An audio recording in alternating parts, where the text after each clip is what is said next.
نحمده ونصلي على رسوله الكريم أما بعد أعوذ بالله من الشيطان الرجيم بسم الله الرحمن الرحيم সূরা মুহাম্মাদে প্রথমে আল্লাহ রাব্বুল আলামিন বলেছেন আল্লাযিনা কাফারু ওয়া সাদ্দু আন সাবিলিল্লাহি আদাল্লা আমালাহুম। আল্লাহ রাব্বুল আলামিন বলেন আল্লাযিনা কাফারু, যারা অস্বীকার করেছে, যারা কাফের হয়েছে, আমি আল্লাহকে যারা মানেনি, আমার আইনকে বিধানকে যারা মানেনি, যারা মানে নাই, আল্লাহ রাব্বুল আলামিন বলেন ওরা কাফের। আরও কাফের তারা হয় ওয়াসাদ্দু আন সাবিলিল্লাহি, যারা আল্লাহর পথে বাধা সৃষ্টি করে।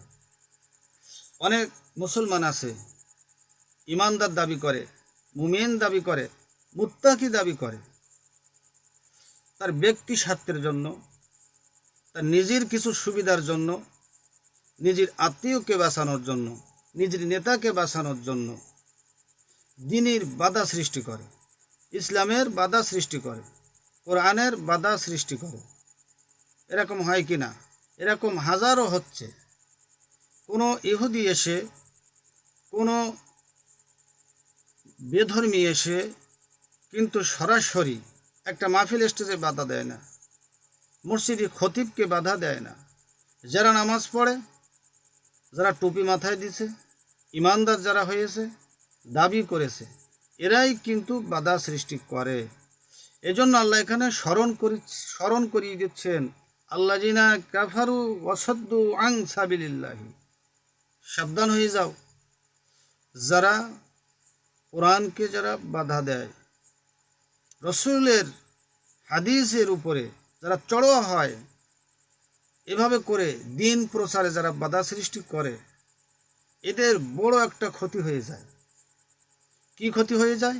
আদাল্লা আমালাহুম, যারা ভালো আমলগুলো করেছিল, নেকির কাজ করেছিল, সবগুলো নষ্ট হয়ে যায়, সবগুলো বরবাদ হয়ে যায়।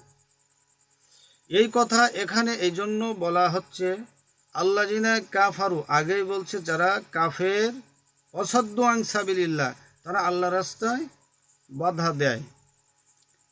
এখানে আদাল্লা আমালাহুম বলা হয়েছে, যারা আমল করে ভালো কাজ। এই ভালো কাজ কিসের জন্য করে? ভালো কাজগুলো করে নিজেকে সেফ রাখার জন্য। কোথায় সেফ রাখবে? আখিরাত থেকে। আখিরাতে যে আযাব আছে, এই আযাব থেকে নিজেকে সেভ করার জন্য তারা ভালো আমল করে, ভালো কাজ করে। তো এই ভালো কাজ করতে করতে বড় একটা স্তূপ হয়ে গেল, বহু বছর হয়ে গেল। তো সে জানে না, সে বুঝতে পারে না, আমার একটা কার্যকলাপের জন্য, আমার একটা কথার জন্য, আমার একটা ইঙ্গিতের জন্য, আমার সেই এক্সট্রা যে ব্যালেন্স ছিল, জমা করা ছিল যে আমলগুলো, সব বরবাদ হয়ে গেল, সব নষ্ট হয়ে গেল। সে বুঝতেই পারে না।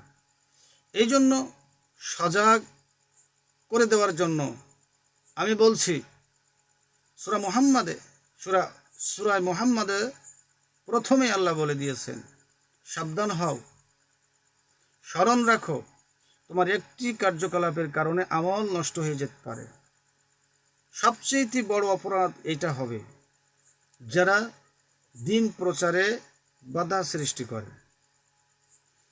শুধু দ্বীন প্রচারে নয়, দ্বীনের কাজে যারা বাধা সৃষ্টি করে, আল্লাহ সন্তুষ্টি কাজে যারা বাধা সৃষ্টি করে, ব্যক্তি স্বার্থে সে বাধা দেয়, সম্মান ইজ্জত তার চলে যাচ্ছে, এই স্বার্থেও সে বাধা দেয়, এবং নিজে করতে পারি নাই, অন্য কেন করবে, এইটা মনে করেও সে বাধা দেয়। বিভিন্ন ইস্যু সামনে ধরে একটা সে বাধা সৃষ্টি করে। তো যে কায়দায় সে বাধা সৃষ্টি করুক, আল্লাহ বলছেন আদাল্লা আমালাহুম, যা করেছে মাদাত সব বন্ধ, সব নষ্ট হয়ে গেল, এ দিয়েই তোমার মুক্তির আর আশা নাই। এই জন্য আমাদের স্মরণ রাখতে হবে, আমরা যাতে আল্লাহর তাআলার কাছে যে ইবাদতগুলো জমা রেখেছি, এগুলো যেন আমাদের ছোট্ট একটা কার্যকলাপে নষ্ট না হয়ে যায়। হুশ করে কথা বলা এবং হুশ করে চলা, হুশ করে কারোর উপরে চড়া হওয়া, এগুলো খেয়াল করতে হবে। হুশ মানহুস কেন নাম, হুশ করতে হবে। করার আগে আগে ভাবতে হবে যে আসলে আমার এই কাজটায় আল্লাহ সন্তুষ্টি আছে কিনা, এবং এই কাজটা আমার আল্লাহ রসুল অসন্তুষ্টি হবে কিনা, এটা ভাবতে হবে আগে।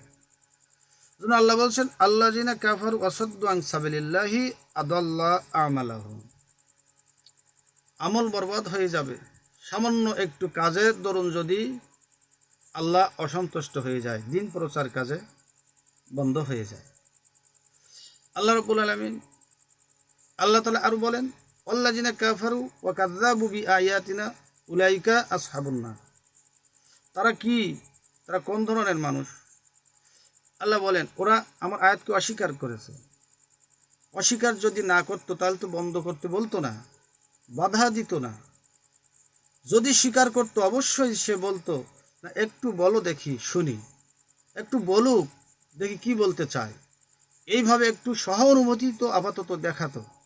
ডাইরেক্ট সে বুঝতে পারলো যে আসলেই এইভাবে বলতে যাচ্ছে, এটা বলতে দেওয়া যাবে না, ডাইরেক্ট অ্যাকশান নিয়ে নেয়। তাহলে এ অস্বীকার করলো আর এ কাফের হয়ে গেল, আর এ জাহান্নামের ভিতরে যাবে। আল্লাযিনা কাফারু ওয়া কাযযাবু বিআয়াতিনা ও উলাইকা আসহাবুন নার, এরা জাহান্নামের ভিতরে, নার মানে আগুন, এখানে শাস্তি ভোগ করবে। তাহলে সাবধান হতে হবে। আপনার কথায়, আপনার কাজে, আপনার সিগনেচারে, আপনার একটা ইঙ্গিতে কোনো সময় যেন আল্লাহ রব্বুল আলামিন অসন্তুষ্ট না হয়, এবং দিন প্রচারে যেন বাধা সৃষ্টি না হয় এবং বাধা না পড়ে, এটা খেয়াল রাখতে হবে।